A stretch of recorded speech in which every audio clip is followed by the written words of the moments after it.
Parambikulam tiger reserve കേരളത്തിലെ രണ്ടാമത്തെ കടുവ സങ്കേതമാണ്. ആദ്യത്തേത് പെരിയാർ ടൈഗർ റിസർവ്, രണ്ടാമത്തെ പറമ്പിക്കുളം. പറമ്പിക്കുളം ടൈഗർ റിസർവ് എന്നുള്ളത് മിക്കവാറും നമ്മൾ കേരളത്തിലുള്ള ആൾക്കാർക്ക് അറിയാത്തൊരു ടൈഗർ റിസർവാണ്. ഇത് നമ്മുടെ കേരളത്തിലെ രണ്ടാമത്തെ ടൈഗർ റിസർവാണ്.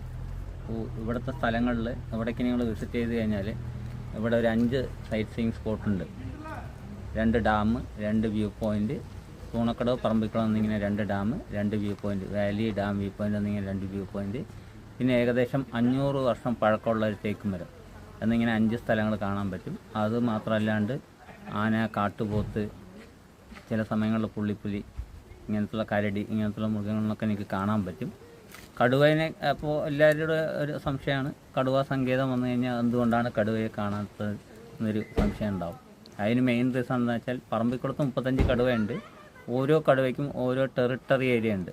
20 to 40 സ്ക്വയർ കിലോമീറ്റർ വരെ ഒരു ടെറിട്ടറി ഏരിയ ഉണ്ടാവും. അതിൽ ഏകദേശം ഒരു കടുവ ഉണ്ടാവുള്ളൂ. ആ കടുവയ്ക്ക് മെയിൻ രാത്രി സമയങ്ങളിലാണ് ആക്റ്റീവ് ആകുന്നത്. അതുകൊണ്ടാണ് കടുവയെ കാണാതിരിക്കുന്നത്. കടുവയെ കണ്ടില്ലെങ്കിൽ മനോഹരമായിട്ടുള്ള പ്രകൃതിയെ ഇവിടെ ഒന്ന് ആസ്വദിക്കുക, നല്ല മനുഷ്യരെ കാണാം, നല്ല നിങ്ങൾക്കൊരു ഡിഫറെൻറ്റ് എക്സ്പീരിയൻസ് കിട്ടും.